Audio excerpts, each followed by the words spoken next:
Conduit. This is Conversations about Housing with KCR and the Bremerton Housing Authority. This is going to be our first meeting of the year. Unfortunately, I had to reschedule our first meeting of the year. So terrible. However, it was for a good cause and a good event. But we are here now. So I'm super excited to catch up with our fine friends in housing and see what they have going on. So we're going to go ahead and bring on Jill Stan. Let's go ahead and give her a round of applause.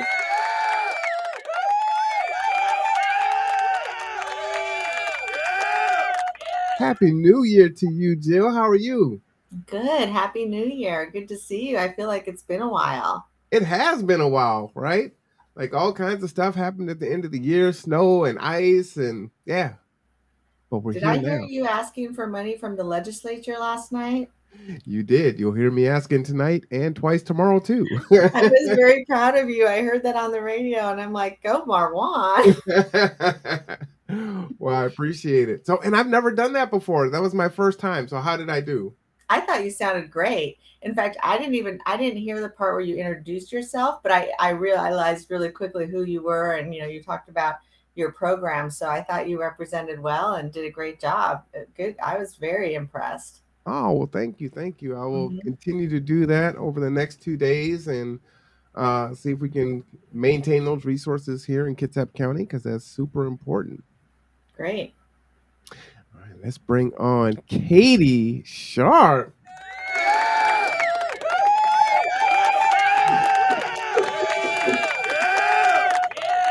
Happy New Year to you, Katie. How are you?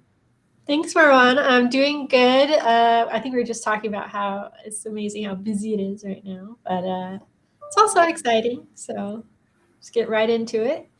Oh man, there is undoubtedly a bunch of updates today. So, we need to kind of recap last year, talk about what happened in the last 2 weeks of December, and get into kind of like New Year's projections for 2023. So a lot on deck there. Who wants to go first? So is Matt waiting in an empty room? Is that what he said? That's what he said. Maybe he's just using the wrong link. Matt has not been on in a very long time, right? So let me go ahead and send him the link really quick here. Oh man, the crew is all here. Back in the old days, they would say, "Hey, the gang's all here." I'll tell him you're sending him another link. Okay, he should have it now. All right, Do we so know if Kirsten's going to be here? I don't. I sent her the link yesterday, and normally it's our deep dive time, but either way, it'll be okay since this is our first meeting. Figure we've got a whole bunch of stuff to Oh, talk. yeah. I know the Yeah. county is really busy as well. There's a lot going on with Project Connect and the point in time count, things like that, too. As you know, I know you mentioned those a few times on several broadcasts. Yeah, So absolutely. And while we're waiting on Matt to come in, there's still a little time. They still could use some volunteers for the Bremerton point in time count, but they have volunteers for every other location, which is good. And then Project Connect is coming up. Starts on my birthday, Tuesday, January 24th at Gateway Fellowship out in Polsbo. And then Wednesday at the Salvation Army. And then it will finish off Thursday at Port Orchard Methodist Church. If you need more information, you can contact Terry Schroeder at getsthatprojectconnect2000 at gmail.com. And that should be a great event. And so we're looking forward to participating in that and getting folks the resources that they need. So we're well, super. Bremerton Housing Authority will be there all 3 days. Hey, hey, So hey. we weren't going to just because we don't have a lot of emergency services. However, we first on this podcast, we're opening a waitlist on January 27th. What? Yes. So I love it. we're opening several. It's our project-based voucher waitlist. So I'm putting a notice out here shortly to the paper. It will be in the notices section as well as updating the website. But this is the first time we've announced it to the public, but we want to make sure that everybody's aware that, again, it will be through Rent Cafe.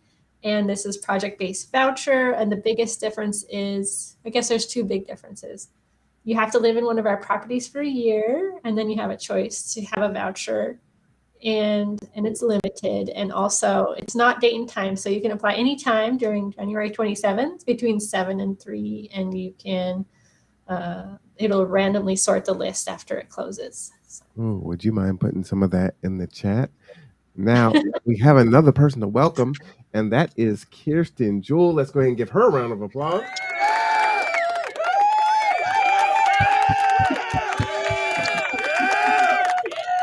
Kirsten, how are you doing? Thanks, Marwan. I am doing well. If the rest of the year is busy, January is probably the busiest month for us of all time, because we are trying to close out all of our grants that wrap up at the end of 2022. We're trying to do a whole bunch of federal and state reporting. We're trying to get ready for the point in time count, and we're trying to support the efforts of the Homeless and Housing Coalition in organizing Project Connect. So January is super, super busy. Yes, it is. Well, Happy New Year to you. We're so glad that you're able to join us. We just got done talking about Project Connect and the point in time count and the. Oh, good. Sorry, I missed that. I apologize for getting on a little bit late. I was just trying to wrap up another end of the year project. So. Oh, no worries, no worries. Everyone is super busy January. Were you all this busy last year, January? Because I wasn't. I was busy, but I wasn't busy like this. This is kind of crazy. Just as busy. Just as busy. Just as busy? Yeah. Mm-hmm. Wow. Yeah. It's during the pandemic, we took on a lot of additional work managing some state and federal grants to support COVID relief work, and they all have really rigorous reporting requirements. So all that KEPA money that we've talked about so many times, we have to do all this federal and state reporting and grant wrap up and all that for that. So it's a lot of additional administrative work on our divisions, and a lot of it happens in January. So super busy. That's kind of how it goes. Right? And then also the legislative session started. So that in, and some of the state policy work that I'm involved in really starts to ramp up right now as the state legislature kicks off its regular session. Yeah, Jill surprised me. She said she heard me testify yesterday. Yeah. I was like, oh, wow. And that's a long meeting. So to catch me in that whole time. But yes. I didn't listen to the whole meeting, but I did catch you this morning. They played you on the radio. Oh, really? Yeah. What were you testifying on, Marwan? Bringing resources here into Kitsap County, and the block grants and how that needs to, remain. Super important. Thank you so much for doing that. We really need to keep the pressure on. There was a new survey. I just got an email this morning. There was a survey that was conducted by, I think, the state and the Puget Sound Regional Council. That's something they do every year, and they survey citizens about kind of what their top priorities are, and housing was the top priority. So we need to keep the pressure up on the legislature to make sure that it is a top priority for them as well in terms of funding. There's a lot of challenges with some of the temporary pandemic funding going away partway through this year, and that will leave some really big holes in the programs that we've been funding. So very concerning, and need to make sure we figure out some ways to keep those funded. Absolutely. Well, we have one more person to bring on, the one and only, the great and fabulous Matt Garrett. Let's go ahead and bring Matt on. Happy New Year to you, Matt. How are you? What an introduction, Marwan. I'm fired up. I don't deserve it, but that was I'm just psyched for that introduction. Well, we want you to be pumped up. We haven't seen you in a while. How you feeling? Happy New Year to you. Happy New Year. Yeah, I know it's been a little bit, and I know I've missed you all on the podcast. I've been out recovering from some back surgery and some back issues, and so it's good to be back. It's good to see you, Marwan. It's good to see you, Katie, Jill, and Kirsten. Good to see y'all. All right. Well, like I said, this is going to be an episode of kind of recapping and updating. We haven't been on for a while, so I'm sure there's quite a bit of information we'll just kind of go in order. We'll start off with Bremerton Housing Authority, and then Kirsten with the county, and then we'll finish off with Matt with KCR. So, Katie or Jill, who would like to go first and jump on in? Katie, you want me to talk about the project-based vouchers? Sure. Okay, so we've talked about this for a while, but on Friday we will be issuing a request for proposals for project-based vouchers projects. So these are the vouchers that are attached to units. This is different than opening the wait list. We are going to be opening the wait list for project-based voucher projects that we currently already have project-based vouchers in at the end of the month. But on Friday, we're going to issue requests for proposals. So if there's projects out there that are already in use, but you could use project-based vouchers for your operations, we'll be accepting proposals for those as well as new projects. We're going to be issuing it for both Bremerton Housing Authority and then another one for Housing Kitsap. And for Bremerton Housing Authority, we're going to be issuing it for 50. For Housing Kitsap, I believe we're issuing it for 49. It may be 50. We're still trying to figure out if we have one more available. But so that's exciting news. I know there's some projects that will be coming in, but I don't think there's going to be 50, but we'll see. We're looking for projects. Well, we would love to have projects that are currently in use, but if they're new projects, we're interested in those as well, but we wouldn't want to hold vouchers for too long. So we would be looking for projects that are underway. So not something that's just in the planning stage. All right, that is huge. Yeah, it's exciting because we've been really thinking about ways to utilize our vouchers. We've been really successful in the last 2 years. I think we've talked about this. We've at last count, I looked at it just this week, we had almost 200 more vouchers in use than we did in January of 2021. I'm getting my years confused. So, I mean, that's pretty incredible. Now, 65 of those were project-based vouchers at Pendleton Place, but still, like, it's just phenomenal that just being focused on this voucher utilization, how well we've done. And so we continue to do that. Issuing the project-based voucher RFP is one of our strategies. We're also kind of just dipping our toes in preferences. So we have a lot of preferences that we've outlined in our admin plan, and we are trying to figure out the most equitable way of implementing that strategy.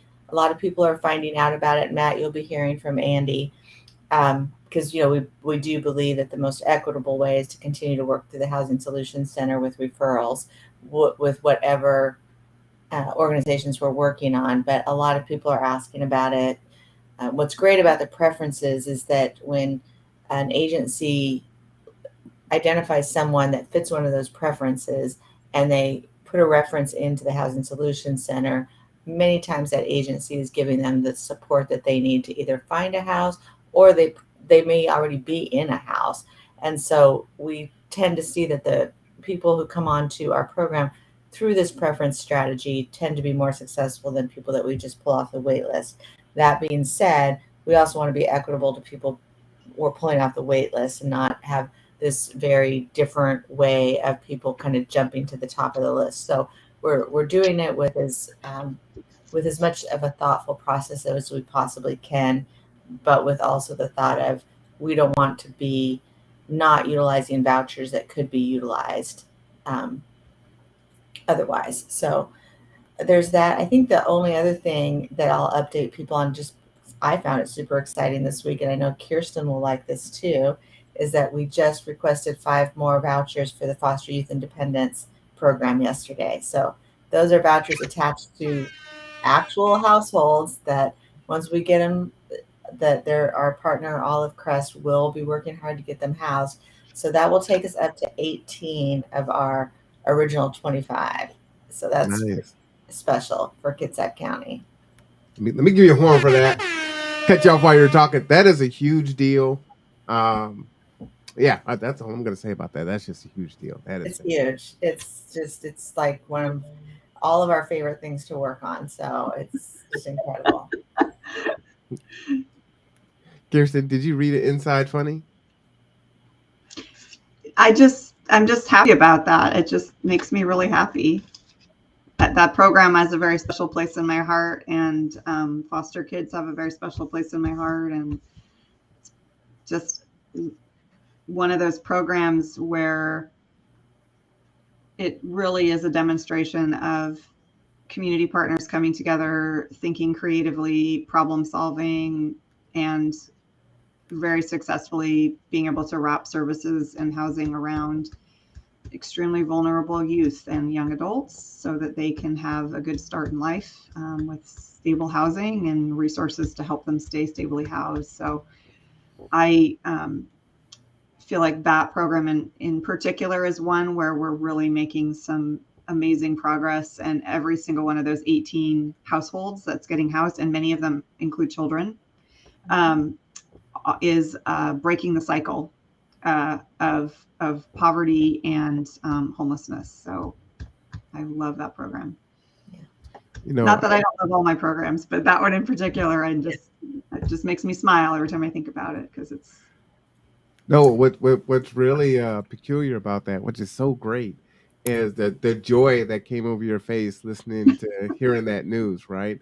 Folks, they really do care. It really is important to them, right? She couldn't hide it. It was like, man, Yeah. this is just fantastic news. So you get to see those genuine things. So back behind the scenes, folks are working hard, but they're passionate. You know, they really do care, and they're doing as much as they humanly can. So I And appreciate. Marwan, if I could just add, a lot of the work that we do is bureaucratic and administrative, and we're working behind the scenes to make funding available or to support programs that we can contract out to our amazing partners like Kitsap Community Resources. And one of the cool things about that program is that we sometimes have the opportunity to get feedback from our Olive Crest partner about the direct impact that it's making in the lives of these youth and young adults. And so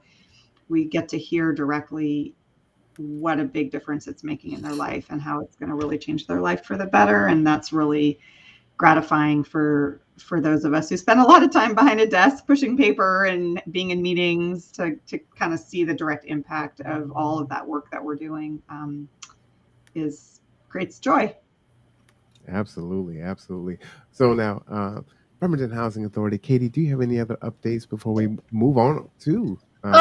As you saw, I sent you that little private chat about the project-based voucher waitlist opening. We talked about it a little bit earlier. It's really just decided. You are always the first to hear it, so I don't have any flyers yet, and I don't have it on the website, although I always encourage everyone to go to bremertonhousing.org/rent-cafe and registering for Rent Cafe if you're not already on. If you are on, make sure you have access to the email, make sure you can log in. All that effort is worthwhile, because when you do want to apply, you just have to log in real quick, fill out the quick 5-minute application, click the submit button, and you'll be on the wait list. It is not based on time of application, as long as you submit it between 7 a.m. and 3 p.m. on January 27th. And that's why we are attending the Project Connect fairs in all 3 locations on the 24th, 25th, and 26th to get more word out about what Rent Cafe is for, how to register, and to get word out about the wait lists opening for project-based vouchers. Again, lots of things happening this month around project-based vouchers. And the idea is you'll have to live in one of our properties if you get selected, are determined eligible. And then after a year, you'll have an option to move or stay with a voucher. All right. Marwan, can I just add one thing? It's not about the project-based vouchers, but just something for people to know is of the 38 emergency vouchers that our community received, 32 are leased up now, and 5 others are underway, at least shopping. 2, I believe, are waiting to pass inspection. So we're on target to have all of those leased up. And you may recall that when we originally got those vouchers, we lost 14 that we were supposed to get because of the underutilization of our program, and I was livid. And and so because HUD, the way they calculated it is if you're underutilized in your other program, they kind of, well, I called it punished us, but they asked me not to use that word. I can't remember the word they asked me to use, but it wasn't punished. But anyways, now that we've just worked so hard at getting this done, we still have to have our monthly meetings with HUD, but I don't think we're underutilized at all at this point. And there are new Nice. vouchers coming out with the new budget. I believe there's 12,000, which is less than last year, but I'm really hoping that when they come out, we'll get everyone that should be allocated to us because of what the community has been able to do. So that's great news. I ask you, how do they determine, like, if the vouchers went down this year, you're getting 12,000 this year? What are those factors? How do they come up with those numbers? I last year there was the emergency vouchers because of the COVID funding. There was a lot more. They were able to offer a lot more. This year, that funding isn't there. It's my understanding, but they still funded more vouchers. So now, and 12,000 is actually a lot because in previous years before COVID, it was rare to get that many. So it's more than before COVID times, but it's not. I don't think they're going to come down as emergency vouchers, although I don't know. Gotcha. Okay. Well, Jill, I have a quick question. Go ahead, Kirsten. Well, I was, when they passed the Inflation Reduction Act at the federal level, I was really scanning that for any help thing. You know, we did one of the big pieces that did not ever get passed in the last federal legislative session was the human services part of it. You know, they passed the kind of infrastructure part of it, which was awesome. And they passed a bunch of sort of manufacturing assistance, but we never got the human services included increases in housing. But was there anything in that Inflation Reduction Act around increasing the number of vouchers? Because I thought something in there, but I might have been mistaken. I don't know. I didn't see anything, but I can go back and check. Okay. I may be wrong. I was just hoping that they'd put something in there, but I'm sure we'll hear about it if that's true. Yeah. Right. Jill, when would we know if we have more vouchers that kind of, even if they're not called the emergency vouchers, but I think it's such a good concept to pair vouchers with case management, right? It's just so much more successful in that model and getting all the community together. But do you know when that would happen if more come our way? I've been waiting to hear. I really don't know. I would suspect it won't be too long into the year though, but I have not gotten any information from any of the industry advocacy groups or anything. So yeah, I don't know. I'm just with everybody else waiting to hear. When you talk to your HUD folks, did they give you a high five for turning it around, or what? Were they impressed, or were they just don't care? So they're impressed with us, and Okay. I mean they are very impressed. We have our big meeting tomorrow, but now of course it's don't go into shortfall, don't spend too much money, so we can never just have a yay, you're doing great, keep going. But and they've got their job to do too, so I get that. But Sure. We are going full-fledged until we can't. And the simple truth is we were gonna have money taken back from us from going back to HUD because they offset housing authorities that don't spend all their money. Well, we have shrunk that down by over $1.5 million. So I mean, between the fair market rents and just going and doing rent increases and then just having so many more vouchers leased, we have really decreased our offset chances. So I'm anxious to talk to HUD tomorrow. We were on the watch list for a while. I don't know if we're still on it. I haven't heard, but I can't. I mean, if we are, it's only because probably from the opposite side of watching that they don't spend too much. But we'll just keep going here. That sounds ominous. We're on the watch list. Mm-hmm. Well, it's, I would rather them pay attention to me so that they know that we need money and we need vouchers in Kitsap County. Then I'd rather them know who we are than not. So I'm okay with it. Facts. I love it. I love it. All right. Any other updates from the Bremerton Housing Authority before we move on to the county? All right. Kirsten, you are up.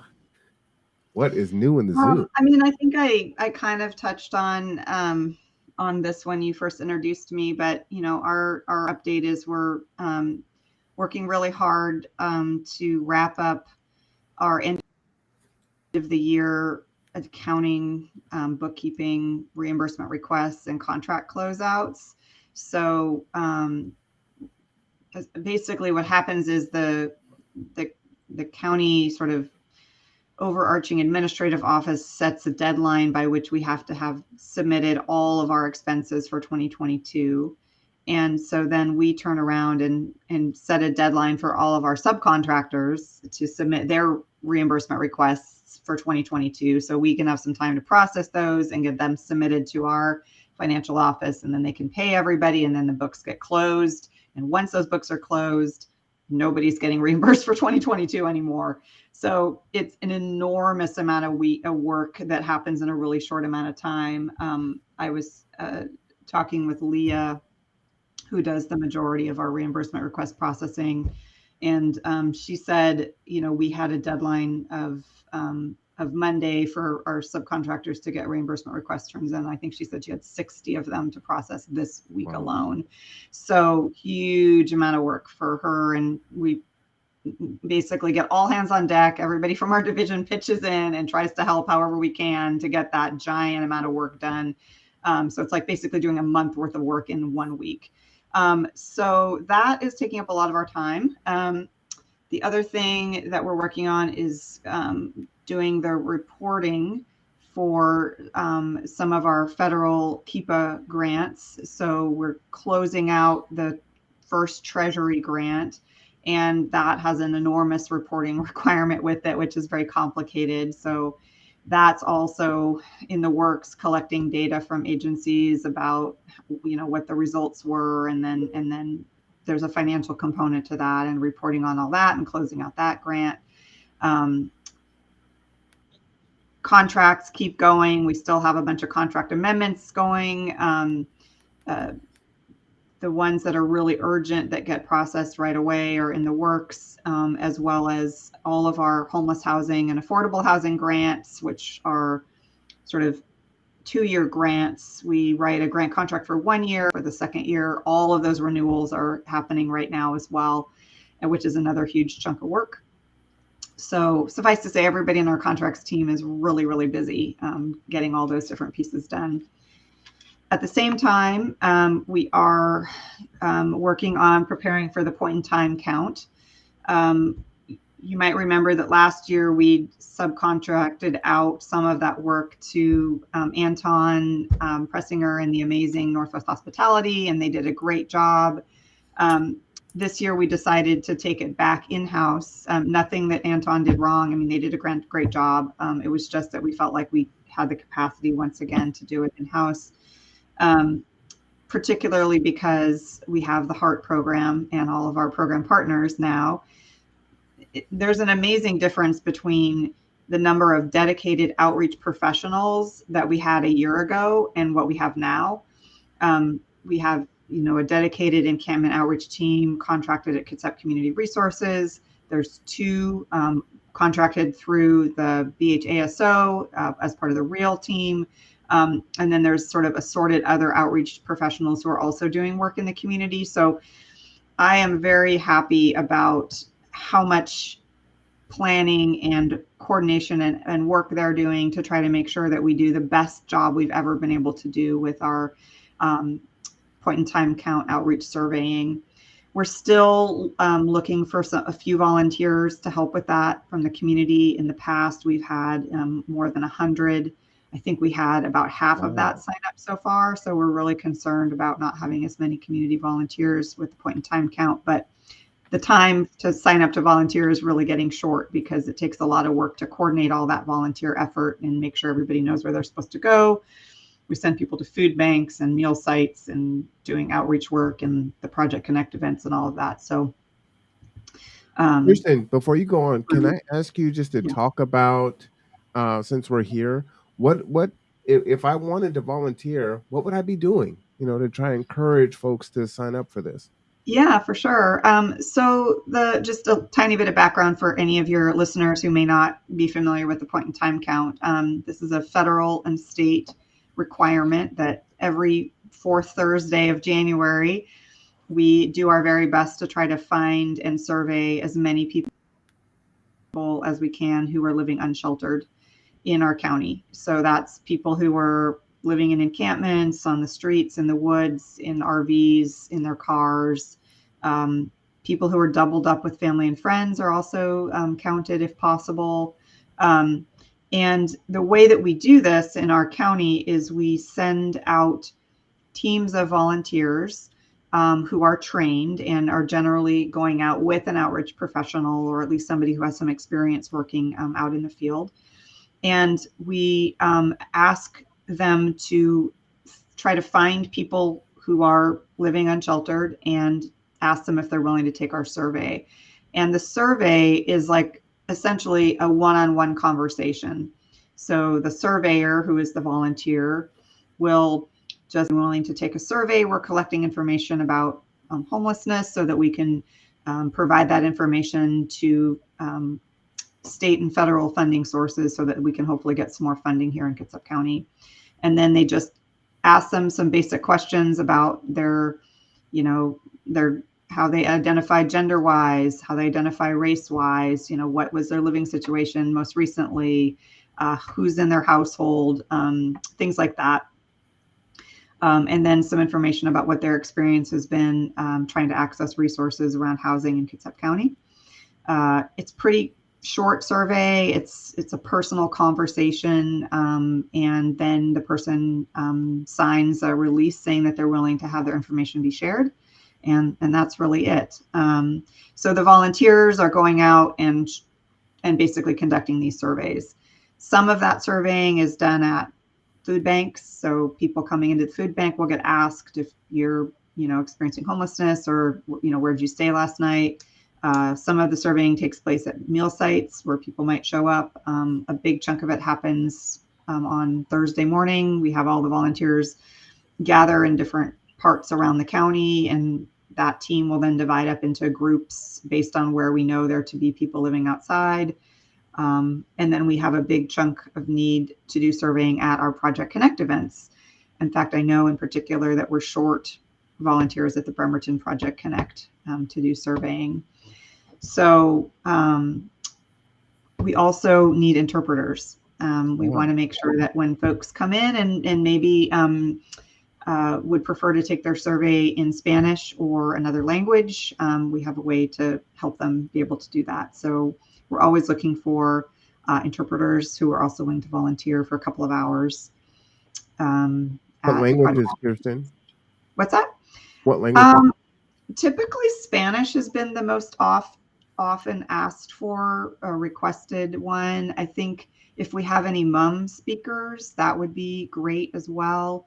I understand that MUM is not a written language, so you can't really get the surveys translated into that language. So somebody would be interpreting for the person and then completing the survey for them. So those are the languages that I'm aware of that are commonly needed at the Project Connect event. And we do have we have in past years had quite a large number of folks who were Spanish speaking or MUM speaking that wanted to take the survey. So looking for volunteers to do that. And it can just be for a couple of hours.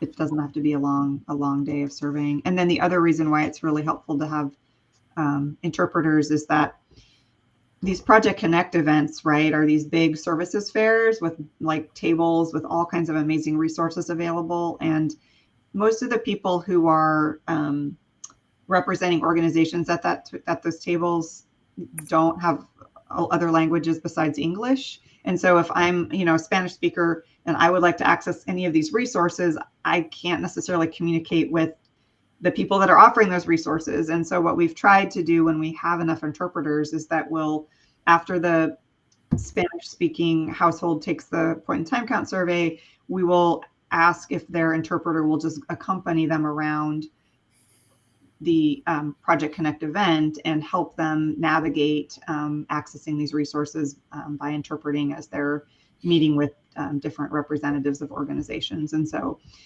one year, I think we had 5 or 6 interpreters, and it was fantastic because it meant that they could spend a lot of time working with each of the households and really helping make sure that they could communicate and access those resources. So Kirsten, let me ask you something else I think is super important here. Homelessness is an issue nationwide. It's not unique to us, and we know that the numbers are growing. Can you connect with the audience on why it is so important to get as an accurate number as possible, and what that means in regards to hopefully putting a dent into our unhoused population?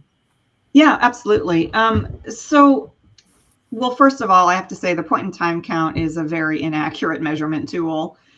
We fully acknowledge that. One reason is it's impossible to do exactly the same methodology year to year because all of the circumstances around what we're doing changes. But it is still the primary way that the federal government kind of determines what the level of need is in your community. And so they look very hard at those point in time count numbers to determine how much funding they want to make available for the state block grant programs and some of the entitlement communities directly. So one of the things that they use to plug into their formula of how much money is getting allocated around the country is point in time count numbers. And so there is a relationship between us doing a good job trying to count as many people as we can experiencing homelessness and how much money comes to our state for homeless response activities. One thing I'll add is that we also count people who are living in homeless shelters as part of the point in time count, but we don't have to survey them directly because that data is all collected within the homeless management information system through the shelter that they're staying in. So we aren't required to survey them differently. That information is sort of automatically collected. We try to collect information about people who are doubled up, staying with family and friends, but very difficult to do that. We try to do that as much as possible at the Project Connect event. But a lot of people who are doubled up and staying with family and friends, we don't have a way to really find them, or maybe they don't think of themselves as meeting our definition of homeless. So we definitely know that that's an undercount as well. But the number that the federal and state government are primarily interested in people who are living unsheltered. Good. So yeah, that is critical. Did anyone want to jump in there and just kind of bolster, the importance of this count, BHA or KCR? I had a question. Go ahead, Katie. So isn't it usually on one day? So this time is a little different because you are surveying every day, correct? Yeah. Yes. So the great question. And the way it works is that we are trying to determine where people, so it's called a point in time count, right? So you're trying to kind of figure out how many people were homeless during this 24-hour period in your community.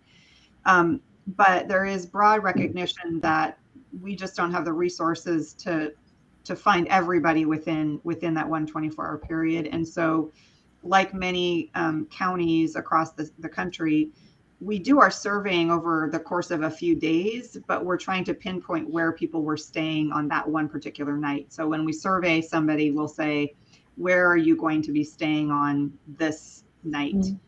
And it's always that Thursday night in January, or the fourth Thursday in January. So some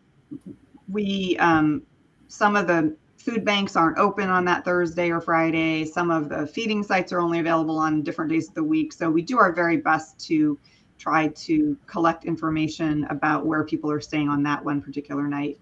And we work really hard to also unduplicate our surveys. So just in case somebody gets surveyed at a food bank and then they also get surveyed, at the tent that they're staying in, we try to collect enough information and we have to try to unduplicate that so that they're only counted one time. Jeff has a great comment in the chat about it's not scientific and give them a really big number. And I think there's definitely a recognition that this is an undercount. We have to provide data for each and every person that we count. So we can't just say, oh, it's 300 people. We have to actually enter data into the database, the homeless management information system about every one of those people. Most communities that I talk to, generally think that we may be able to find, a quarter to a third of the people experiencing homelessness. So sometimes when you're trying to make a real estimate of how many people are homeless during that one night, you might multiply it by 2.5 or 3 times to get a more realistic number. Wow. Because the reality is that we don't find everybody, and not everybody will take our survey. So we do our best. We try to find as many people as we can, but we don't find everybody.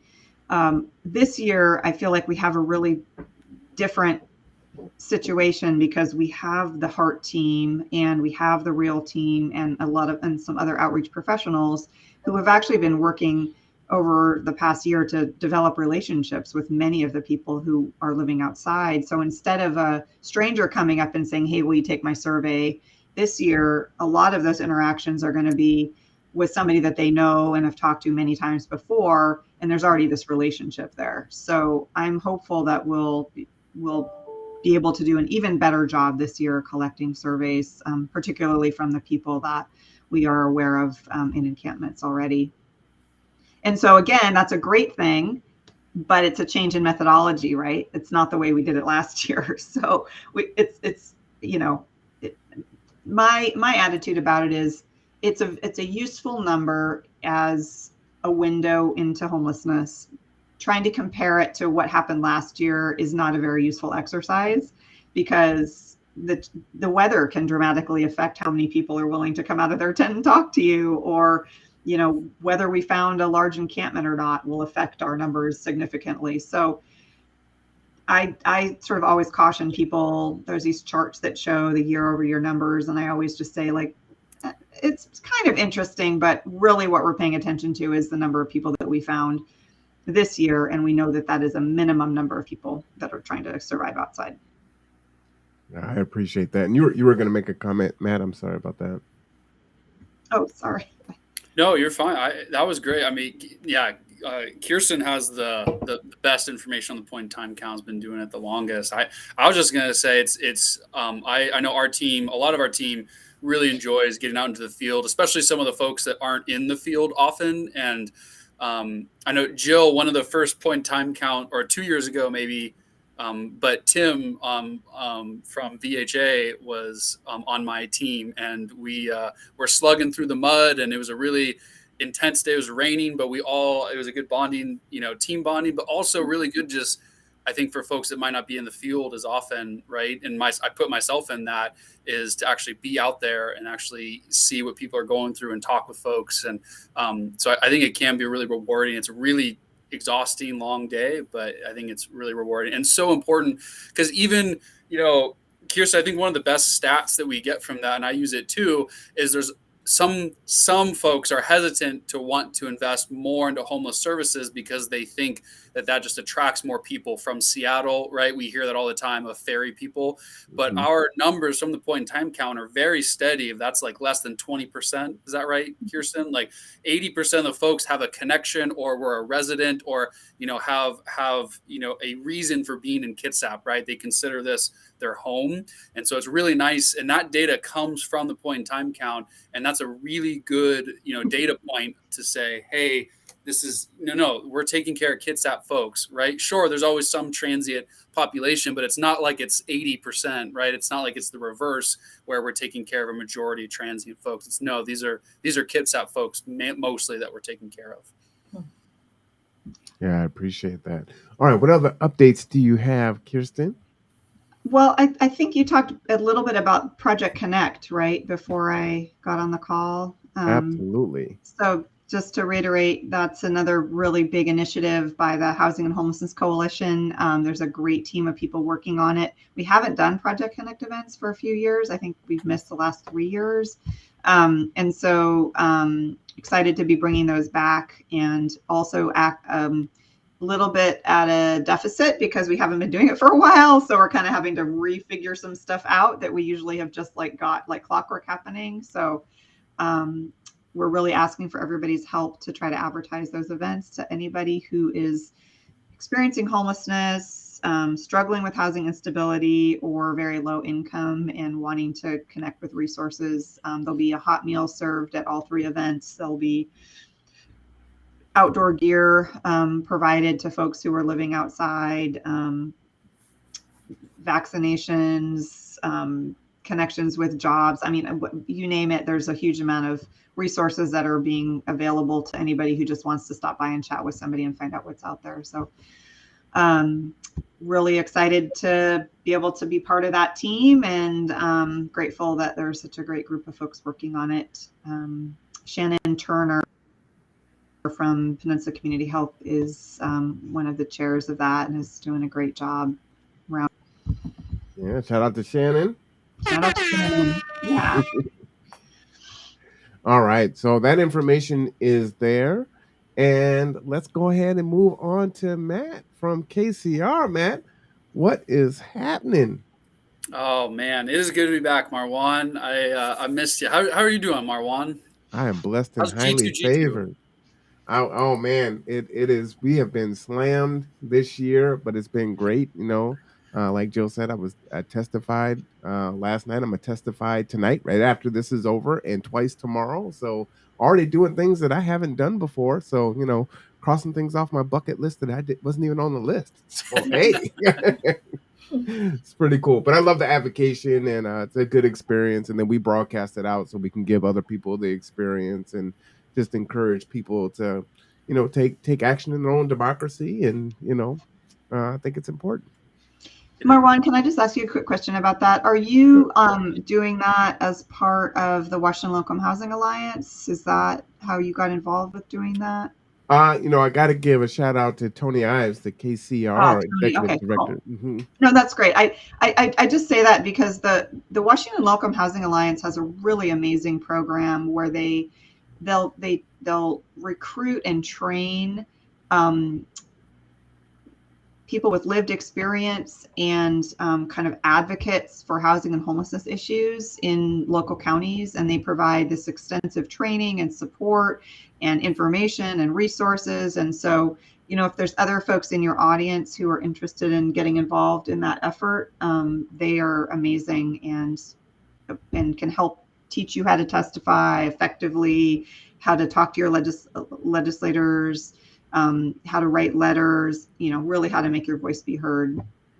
Kirsten, would you mind putting that information in the text box so I can put it on there? I mean, yeah, I can just point people to the Low Income Housing Alliance, but I will do that now. Yes. So I'll just say, Matt, before I hand it back over to you, right?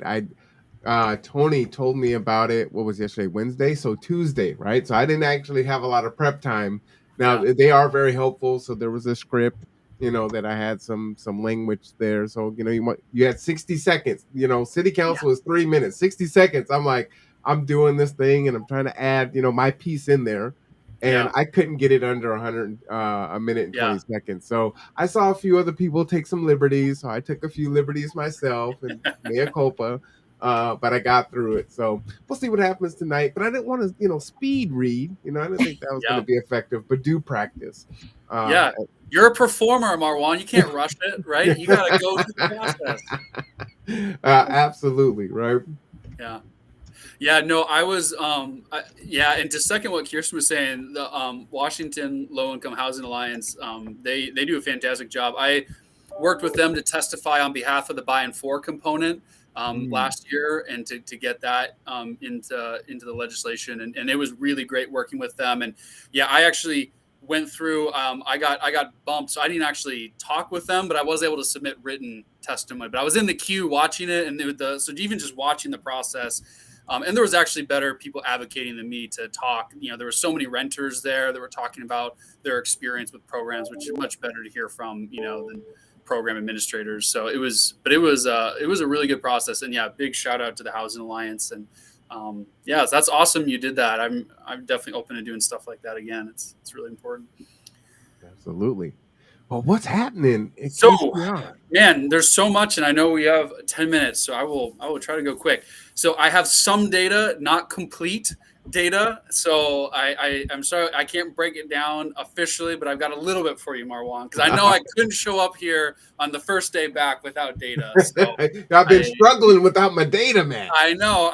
It's part of your regular diet. So let me help a little bit. So with our KEPA program, so last year, so KCR, we kind of got the official. We knew it was going to be above 15 million, and it was. So it was about roughly $16.5 million we sent up to our fiscal department to help with rents, to help with utilities, eviction prevention work. So that is just a massive number, and a big shout out to everyone that's involved in that.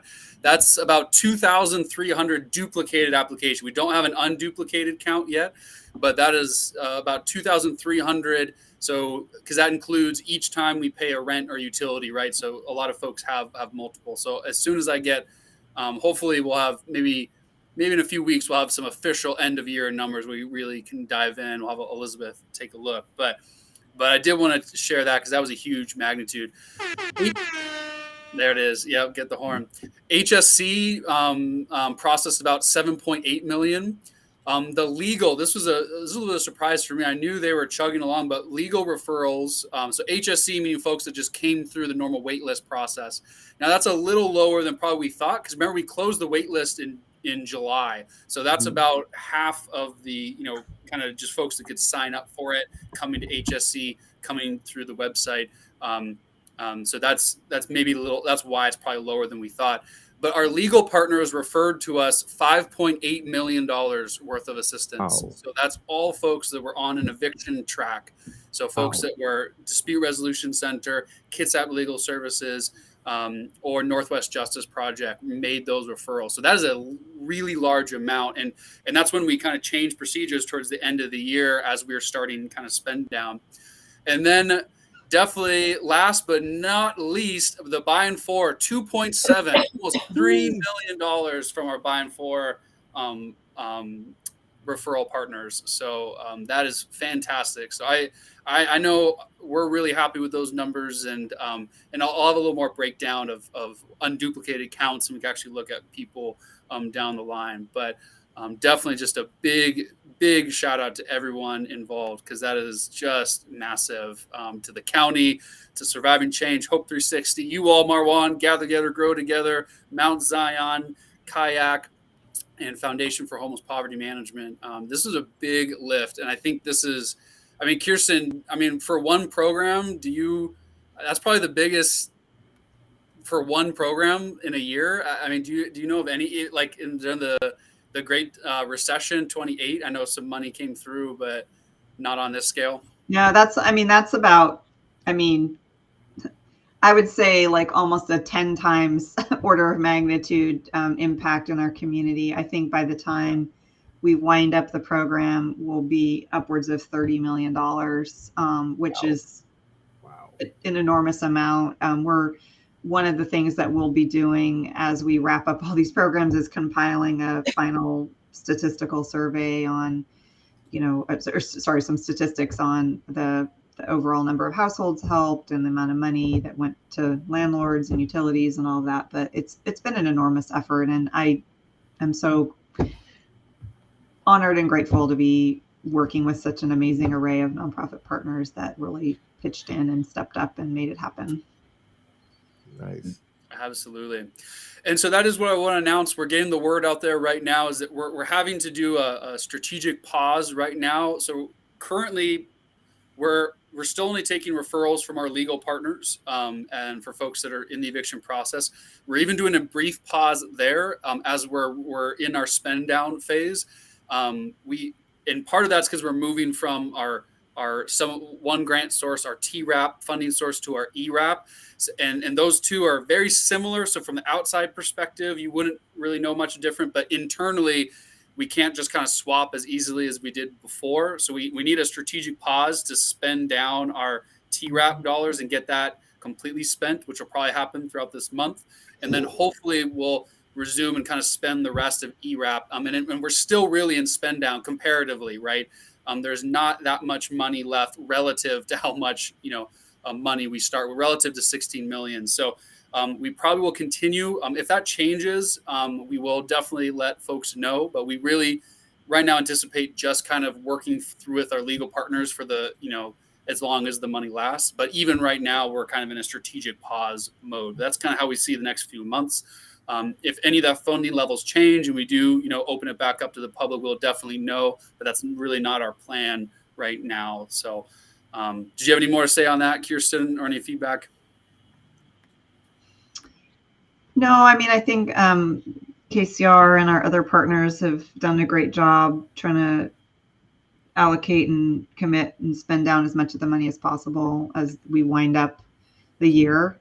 And then we'll be taking what the outstanding commitments are to landlords, what the kind of legal partner flow looks like for their referrals, and then try to strategize about how to kind of mop up with the last little bit of money and figure out how to keep helping people as long as we can. Yeah, absolutely. Marwan, do you have any questions? I usually have some really good kind of questions, clarifying questions with Keepa. No, I think that's really good. We knew the end was coming, and now we're, on the other side. Those numbers are phenomenal. It just speaks to the need, but also, the fact that there's going to be a continued need as we go forward. And so that's always been my concern that I've kind of shared in our discussions here on this platform. That you see the magnitude of assistance that folks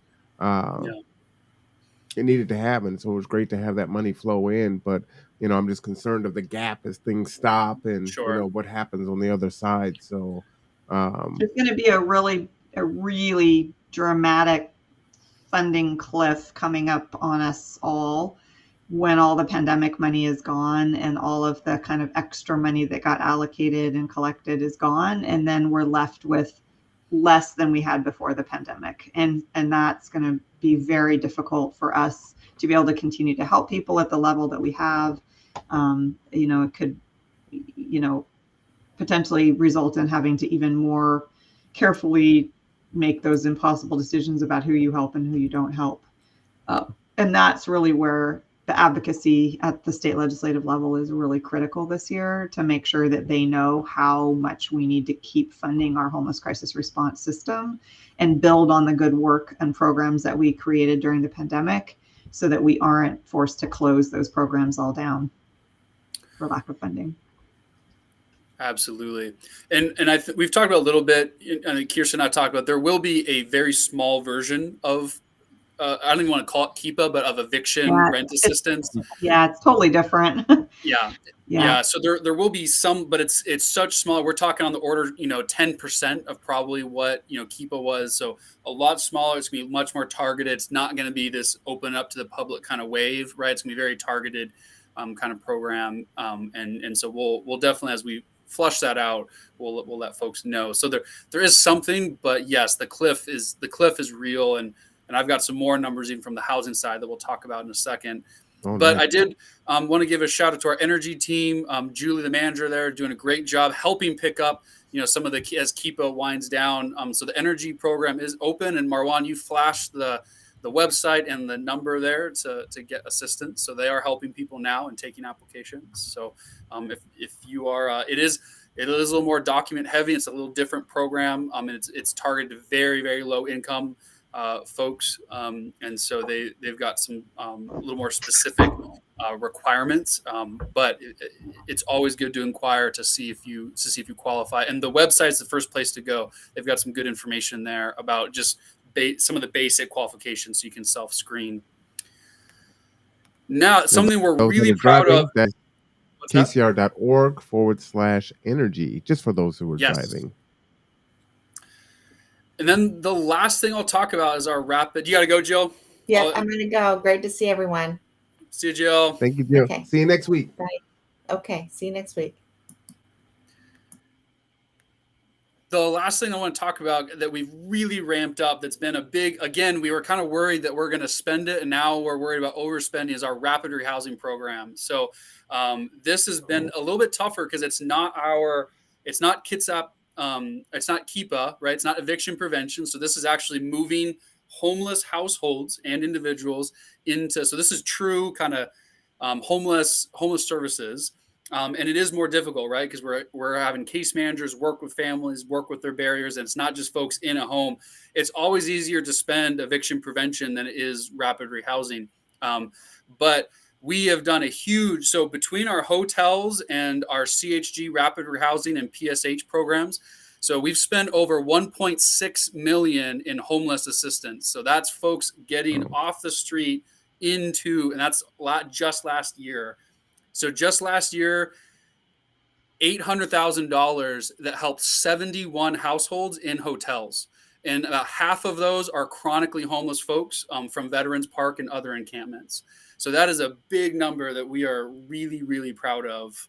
And I just ran those numbers today. Again, kind of unofficial. Elizabeth hasn't screened them yet, but just as everyone knows, a little caveat, might change a little bit, but we're definitely in the ballpark.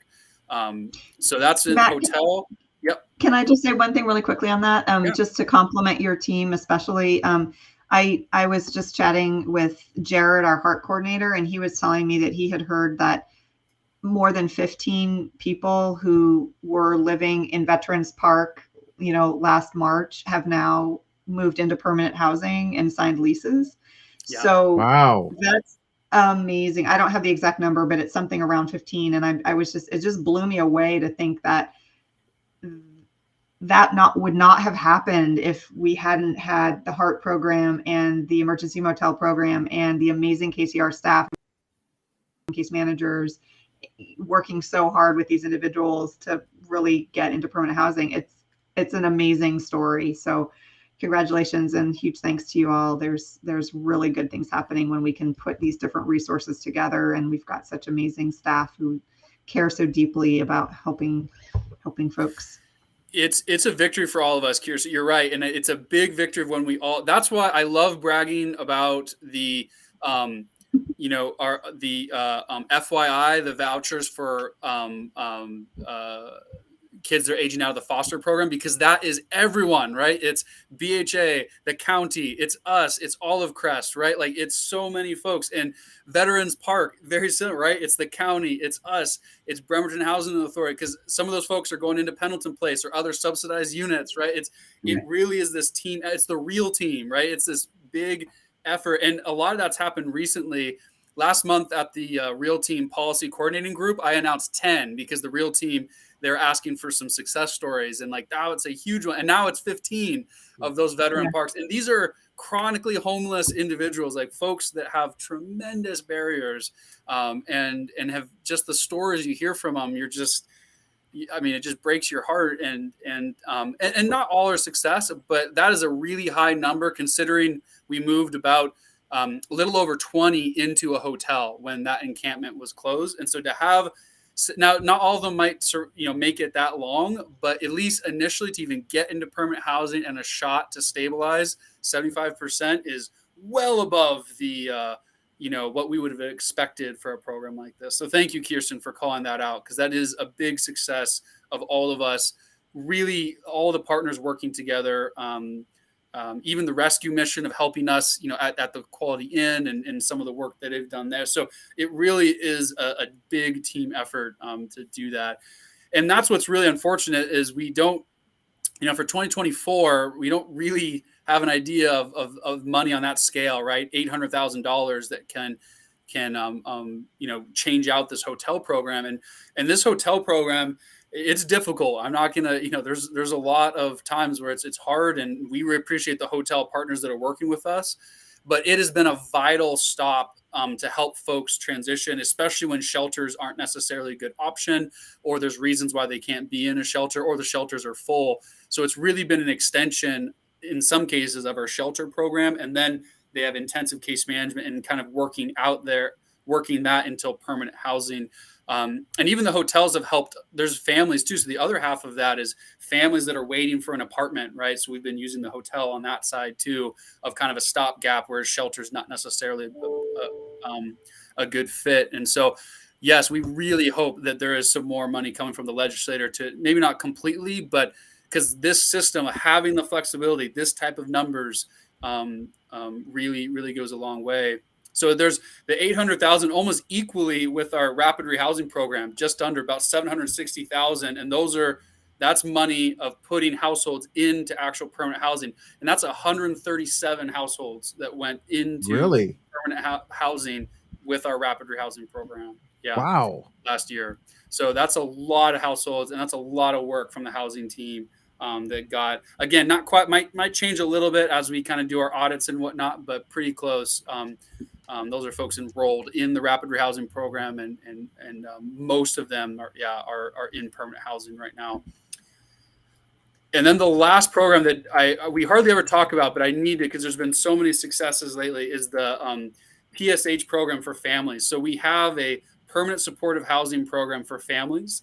And the legislators set this aside, I think 2 years ago, Kirsten, the CHG, PSH, CHF program. I think it was around 2 years ago they set aside money for it. Is that right? Pandemic. I think it was before the pandemic. But before, you're right. It probably was before. I feel like the pandemic years are the lost years, right? Whenever we're thinking about things that sort of are like these lost years. But I think we had PSH, CHF before the pandemic, but it got a little lost in the shuffle with all the other pandemic work.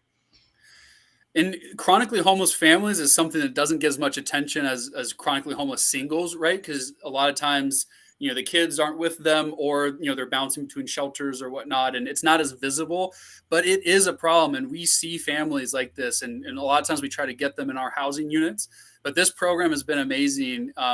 And yeah, last year we were able to help 12 families ongoing. And what's great about this program is it's for the most vulnerable families, so chronically homeless families. So that means the head of household has been homeless or unhoused for a year, or adding up to a year for the past 3 years, and they have a disability and or low income, so they're under 50% AMI. So they have all three, very significant barriers, and there are families in this category, in Kitsap, and more than we're able to serve right now. But it took a little bit because to get kind of identify these families, and the program was a little bit slow off the start, but now it is going really well. We do expect to spend down, and there's 12, and actually I just heard even this past week, I think about 3 or 4 more hopped on, so it's probably more like 15 or 16 families, and this is permanent. So this is like a housing choice voucher. It doesn't, as long as it is funded by the legislator, it will continue. And so this is long-term support for families, for these families, and really in recognition of the barriers they face. And we do see that there are some families that short-term assistance is just not enough. They really need long-term support. So so that is, I know I went a little long, Marwan, but that's kind of our updates and some things to celebrate and some things we got going on right now. No, that's cool. So there's a question, and I have a couple questions or comments for you. So in the chat, will you be expanding to downtown Bremerton?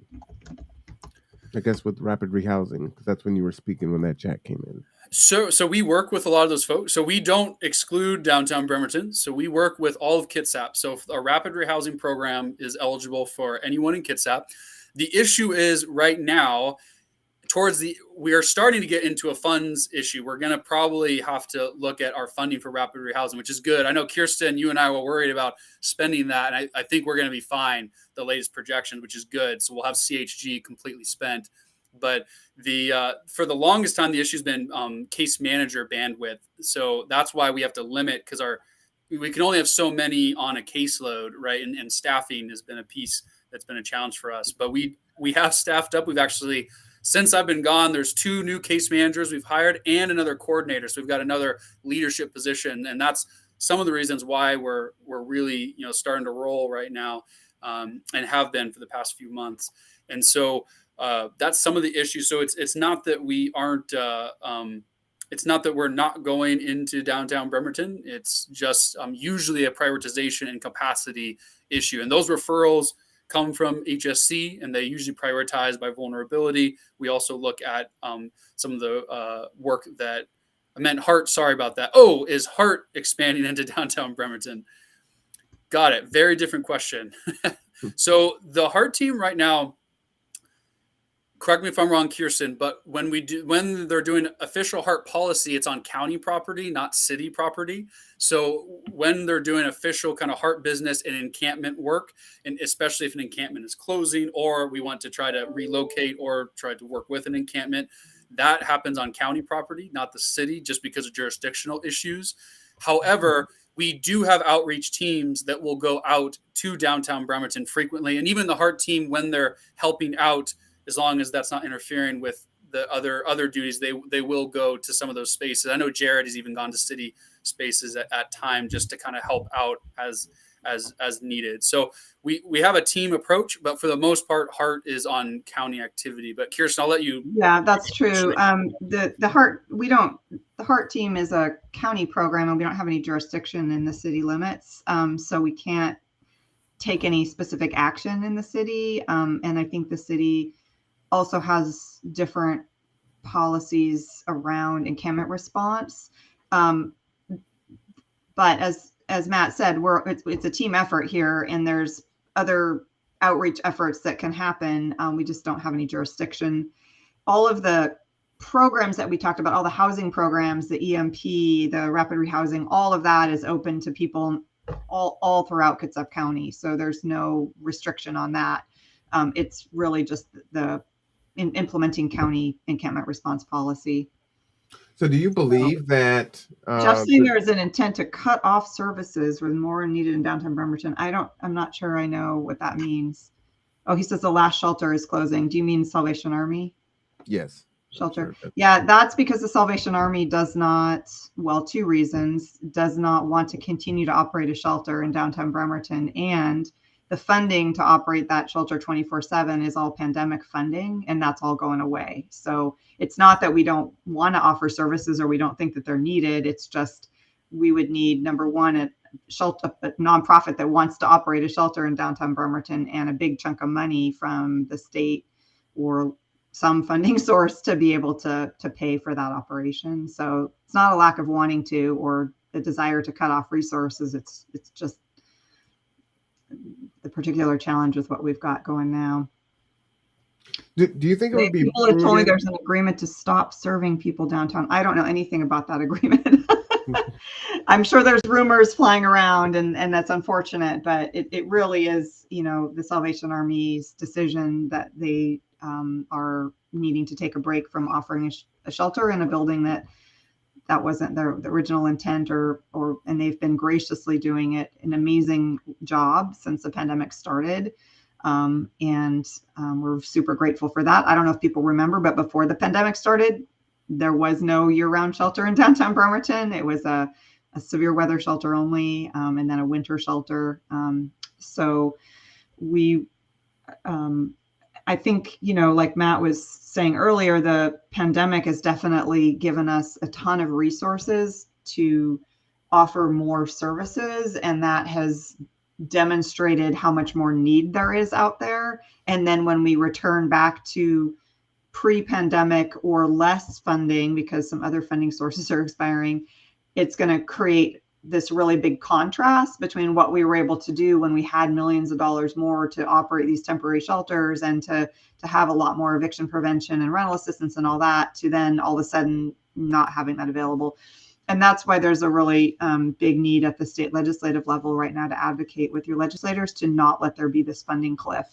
Don't let us fall off the funding cliff. Provide some state level funding to cushion that and have an off ramp so that we can figure out how to keep helping people the way that we have been. Yeah, it's heartbreaking to understand what we're dealing with now with the resources we have, and the fact that it is going to be a cliff and it's going to make things worse. And it, yeah, please reach out. That is important, because if we don't tell the state level, we don't tell the feds, they're not going to know, right? Exactly. Yeah, and we're doing everything. We're doing everything we can at that. right now raising the alarm bells about how urgent it is that the state take some action on this, but it really takes everybody stepping up. And, you can just testify like Marwan's doing. You can do something as simple as calling your state legislator and saying, we think housing and homelessness is a priority. You can write letters. You can make phone calls. You can go sign in favor of bills, which you can do online. There's a lot of different things you can do to just get the message through that this is an urgent priority to not have this funding cliff. Yeah. Since the HEART program is a county program, would it be prudent for the city to create its own HEART program, or what are your thoughts? I mean, I think the city does have some policies around how they address encampments. I thought I saw a draft of one a while ago when we were putting together the HEART policy, but I mean, just globally, there isn't consistency between the way that the county and the various different cities address encampments and people living outside. And so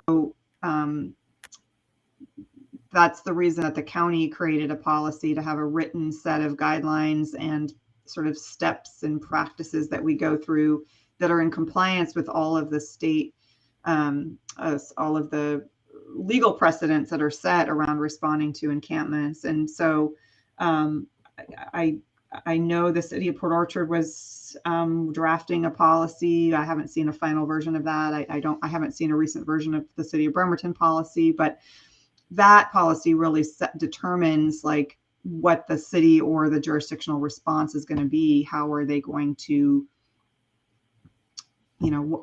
when there's an encampment and it has to be on the county or public property, right? We don't have any jurisdiction over private property, right? So when it's on public property, what does that jurisdiction want to do about that? How do they address it or work with people? You hear about sweeps in different jurisdictions, and that's all based on whatever policy that jurisdiction has around encampment response. So when you hear about the city of Seattle sweeping encampments, that's because they have a policy that's what they're going to do when they come across an encampment. So I think there's definitely some more coordination work that could happen. And obviously we are totally game to share what we've learned and talk about what's been successful and not successful. But ultimately the city needs to come up with what they want their encampment response policy to be, and then how they're going to implement that. We definitely appreciate you sharing that information, because as an outsider, we don't understand, how things work and the bureaucracy that's built in. And so it's like, why isn't anyone doing anything? It's like, well, this is the reason why this doesn't happen. This is the reason why this happens. This is the amount of money that goes in. The vast majority of it is I think comes down to really a couple things. One, we don't have enough resources to help everybody, right? So we have to make these hard choices about who is going to get helped and who's not going to get helped. That's one challenge. The second challenge is that all of this work is done by amazing nonprofit partners. And when they are completely consumed with doing the programs that they already have, or they don't have the capacity to take on more projects, or they don't have an interest in taking on a particular kind of a project, it's maybe not in their mission, or it's not what their strategic plan says they're going to do, that program doesn't exist. And then, the last thing is we have a lot of community pushback anytime we try to have a program, that helps people. There's a huge need to get community support for these programs and keep doing them. And part of that community support is making sure that there's enough funding. So all of this comes in. If we had as much funding as we needed to help everybody that we needed, and we had full community support to do the things we needed to help people, these problems would not be, we would not be here talking about this today. Yes, Jeff, be a YIMBY. Yes, totally. Yeah. So last question for you, Kirsten, before we throw it back to Matt. Last question before I throw it back to Matt. Any word on the permitting for the shelter in Port Orchard? Any good news on this other side of New Year? Well, the good news, yeah, sorry, I forgot to talk about that. That's definitely happening in the background as well. We did get the last of the main 3 permits submitted, the building permit, which is sort of what all the remodels that we're going to do inside. So that's huge. And now it's a matter of those permits getting approved. And there's many levels of requirement that are the state that you have to have this approved and this approved and this approved. We did pass our national environmental review, our NEPA, which was awesome. And that's a comprehensive review of environmental impacts that the project might have. And that was passed. So that's good. And, we're just stepping through the many steps that it takes to get a project of this size done. Again, I appreciate everyone coming on, Kirsten coming on every second Wednesday, and KCR with Matt, and then Katie and Jill with the Bremerton Housing Authority. I think it does 2 things, right? For those that, are NIMBY, right? Not in my yard, right? They get an understanding of what the numbers are, what the policies are, what the restrictions are, right? And gaining that understanding is very helpful. For, again, from the outside, you don't know, so you make a lot of assumptions, right? It's like, why is this getting worse? Why isn't anyone doing anything? It's like, oh, actually, there's 1.8 million here and 800,000 there, and that's really important. The other thing, and almost more importantly, I think it goes a long way for the allies and the advocates, right? Because they also are kind of on the outside trying to help by providing meals or doing their things and advocating and doing things on Facebook and YouTube and things of that nature. And they too are looking at it from the outside, and they need to have understanding of, hey, these are the policies and the procedures. This is the money that we have. This is where the money isn't here. And this is, this is this person's responsibility. And this is why these things happen. Okay. It's like, no, we're not where we want to be, but there are really good agencies and good individuals that are just doing yeoman work to try to solve this issue as much as possible. Folks are not sitting on their hands. And so I'm eternally appreciative of all of you coming on and just sharing that, because I think that is so very important. If we're, as Kirsten said, if everyone was trying to solve it together, it wouldn't be a problem, right? So this is one of the ways where we try to get everyone all on the same page and say, hey, look, this is what's happening. This is how we solve it. If we don't have these resources, more people are going to fall into homelessness, right? And we don't want that. We want to, stop it, and then we want to heal it. So, so that's just so we often complain about NIMBYism, not in my backyard. Mm-hmm. And Jeff is referencing YIMBYism, which is yes in my backyard. So yes, I want to support programs that help people who are needing housing assistance in my community. So we all want to be YIMBYs. YIMBY. Not NIMBYs. Right. Yeah. Matt, why don't you finish this off? We kind of co-opted your time there. I'm sorry. No, it's all good. No, this is all, we're all on the same team here. I didn't feel co-opted at all. I felt it was a good conversation. So no apology necessary, Kirsten. I always appreciate the context. So no, I think, I got the major announcements out. I think the biggest thing, maybe to end on is kind of what Kirsten was saying, and what a lot of us, I think, are doing really well, and give a lot of credit, to Jill and her leadership, and Tony is bringing a lot of us together, and Kirsten especially, bringing a lot of us together to work on big projects, because you're right. Alone, most of our nonprofit agencies alone are pretty small, right, relative to some of the bigger players across the pond in Seattle, and so I think it's the way we do big stuff is together, and there is a lot right now that we are trying to work on together, and I hope Marwan, we'll have some announcements soon of some bigger projects, but that attitude is infectious, and it's happening. And there's a lot of really good examples of that with outreach, with the foster program, with our KEPA programs, right? And if we keep doing that, that is a recipe to have a much bigger impact than we could ever have alone. So I think that's really what we want to continue to do at KCR in 2023 is work together with the community. I love it. I love it. Well, everyone, we're getting ready to end. I just wanted to make sure that everyone remembers Project Connect is coming up. Please stay tuned. If you are subscribed to the Conduit or you're following Gather Together, Grow Together, we will put out some more information. We've reached 3,601 people through sharing about Project Connect, and we've had 181 engagements. So we'll put out another one next week so that you have that. We're going to be doing more of this year. And so we're excited to see how many people were responsive on social media this go around. So looks like that's a success. We will continue to do that. Again, make sure you subscribe to the Conduit because you will get news here first. It's one of the reasons why we love Katie, because she likes to give us the news first. And that's great. And you know what? I'm going to give Katie the last word today. Oh, I will only say there's lots of good things coming up this year, specifically this month. There's lots of events, especially the last week of January. So I'll just reiterate that Project Connect is happening, point in time count is happening. Then the end of that week on the 27th is the project-based voucher waitlist opening. Lots of opportunities to get resources. And if you are rent burdened, if you are paying more than 30% of your rent, consider, finding these resources now before it's too late. All right, you heard it here. All right, I'm going to go ahead and kill this show because I have to go testify at Olympia. Well, virtually, that is.